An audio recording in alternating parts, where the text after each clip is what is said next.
What's going on, you guys? Welcome back to the channel. If this is your first time stopping in, thank you for joining me. In today's video, I'm super excited because we are going to be installing the new Harley Davidson Screamin Eagle heavy breather intake on my 2024 Road Glide. Let's jump in.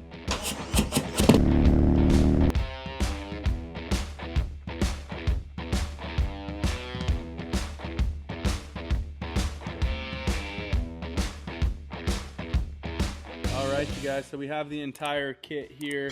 We're looking at the intake horn, the end cap, the other end which goes to the intake horn that kind of holds the filter in place. This plate goes up against, the two heads there, sits in there behind the intake horn. You've got your filter, you've got the front filter, you've got a rain sock and the gaskets, and we have all of our hardware.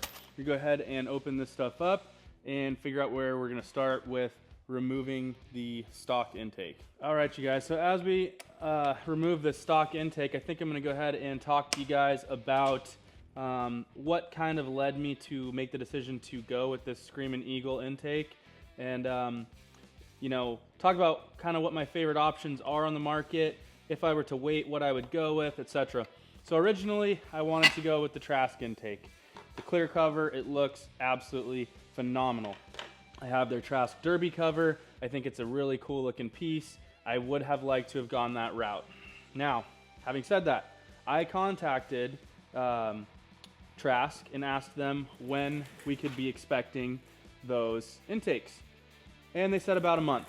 And so I said, okay, cool, no problem. I have no issue waiting that long. Now, I started doing research on the intakes beyond, just my looks, like what I think they look like. Do I think they look cool? And I kind of landed on the fact that you really run into an issue with your knee hitting that intake, and that's not really something that I wanted to deal with.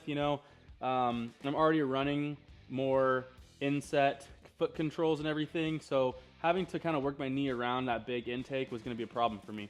So really, my next favorite option was the Screamin Eagle Extreme Heavy Breather one. I don't really like the wedge personally. I think that the heavy breather looks really, really cool. So I decided to go that route. It's capable of flowing more than 22% over stock. So over 150 horsepower, it's capable of handling. So when I do a cam, I do aftermarket dyno tuning, everything like that, that intake can stay with me and the bike as long as I still enjoy it. And it will fit my horsepower capabilities and requirements. So that's kind of my thought process behind doing it. And I did end up getting this stuff for an extremely good deal. There was a bit of a foobar on the Harley Davidson website. We're not going to get into all that, but if you're on the 2024 Road Glide page, you know exactly what I'm talking about. So getting into removing this, looks like we're going to have some 14s here. We've got some T27s on the intake manifold, and there should be a breather hose back here, and then this thing should be off. This intake filter just kind of pries right off, just sits on there. So we're gonna go ahead and set this to the side, pull the rest of this stuff off, and keep on keeping on. All right, so as I said, we've got a 14 here, and then T27s around the intake manifold, and then it'll be a T27 there, and then the breather hose there. That should be all, but if there's more, I will obviously fill you guys in as we go.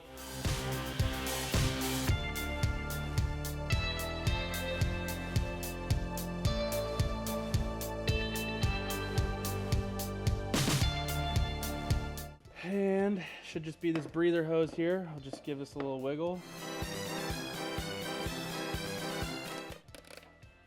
All right, there we go. Stock intake is free. Don't need that, get that out of there. All right, you guys, so the first thing we're gonna do when assembling this charge pipe setup is take the fitting here, the little breather tube, and it's already got sealant on it, so we'll just go ahead and get this started. Then you can use a 13 millimeter wrench to go ahead and tighten it up a little bit more. We're just gonna make sure that we have it oriented the right direction so that when it's on the bike, like so, it points this way to the hose. So by hand, I think that's about actually all we're gonna get. I don't really want to push it trying to get one more turn out of it. I could, I suppose. Just kind of play it by ear here. last thing you want to do is split this thing apart. All right, we're definitely calling that good. Right there. Okay.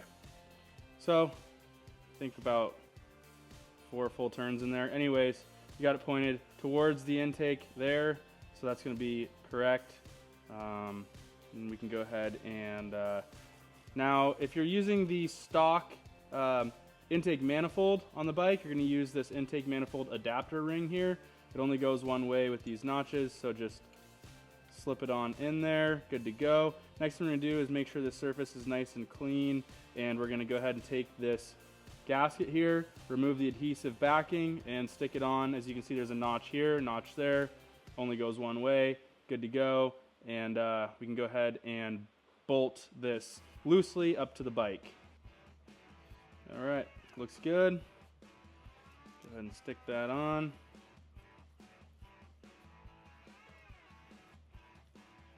As I said, this only goes one way. It's pretty straightforward, and that's nice. Now it's not going to go anywhere. So, good to go. We're going to go ahead and grab 3 of these bolts here, and we're going to slam some Loctite on them, and then they're just going to go loosely for now into the intake manifold. So, quick little Loctite. Go ahead and stick these right on through the intake right now. We're going to be using a 5/32 for these bolts here, and we're supposed to be torquing these to 60 inch-pounds. All right, so first thing we're going to do is slide this breather tube onto the fitting here. It's going to be easiest to do right now. No problem there. Now we're going to slide these bolts right on in. It's not a bad idea to chase these threads out before you run this new stuff in, the Loctite. I unfortunately did not. I don't have the correct size, but if you have the taps to do it, I would chase those threads out. All right, you guys, so this third and final pan head here going into the intake manifold, you're going to have to just use a regular Allen. You cannot use your torque wrench there, at least not with the tools that I have, and that is all right. All right, so now that we have the 3 pan head bolts that hold the snorkel to the intake manifold tight, we're gonna go ahead and take the intake manifold cover and slip this over here, and we're just gonna loosely tighten up the 3 pan head bolts here so that we still have some wiggle room to get the bigger bolts that go into the heads here tight. So really just loosely set these on, and we'll come back to tightening those up later. Now, while the throttle buddy cover is still loose, we're gonna go ahead and slam these bolts into the heads here, and these get torqued to 24 foot-pounds.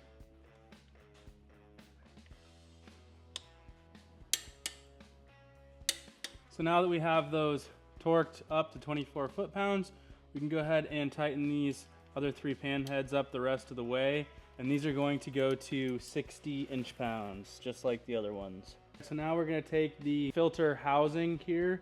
We've already got the 4 pan head bolts run through. They're just going to bolt right up to the snorkel here, and they're going to get torqued to 60 inch-pounds as well. We're getting close here. We're going to go ahead and slip the intake filter on in.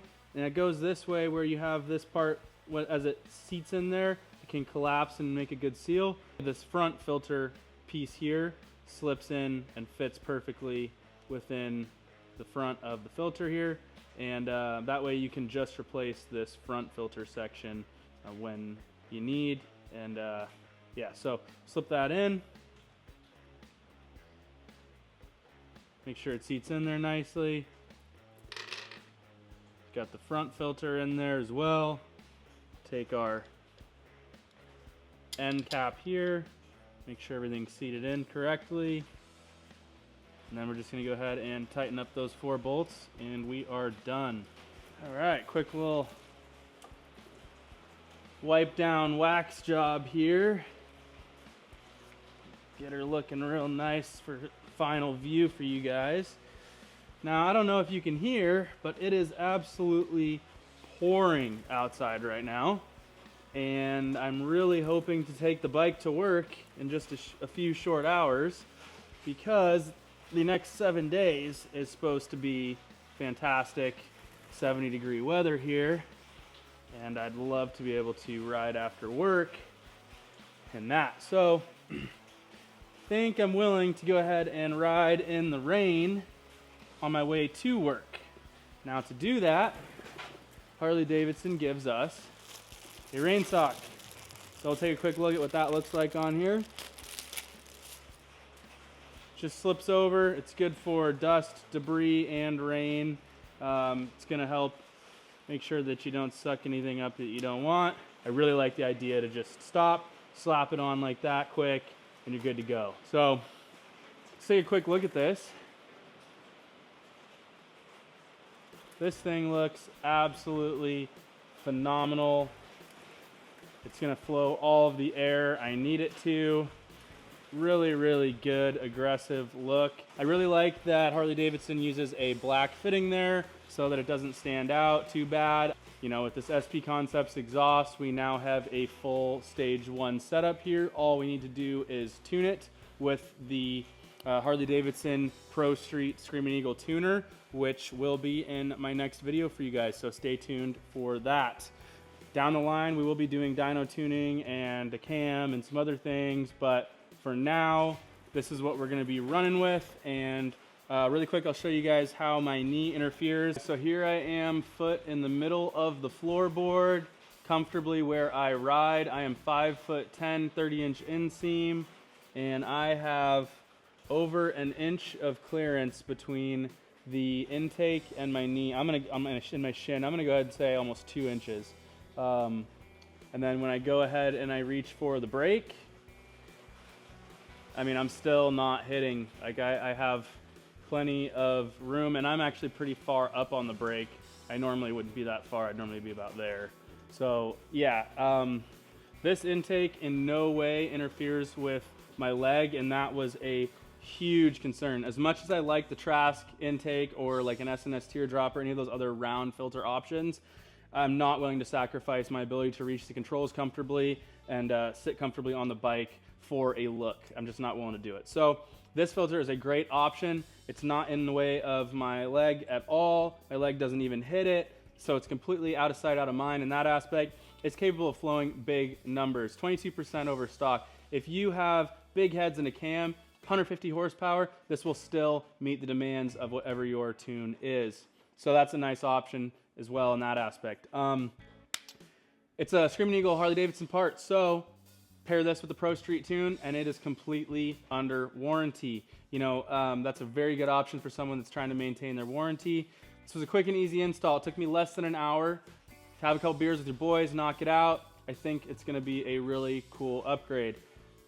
But to find out, you're gonna have to subscribe, because in my next video, we're gonna be using the Harley Davidson Pro Street tuner, and we're going to be tuning it for stage 1 with the SP Concepts exhaust and the heavy breather intake here.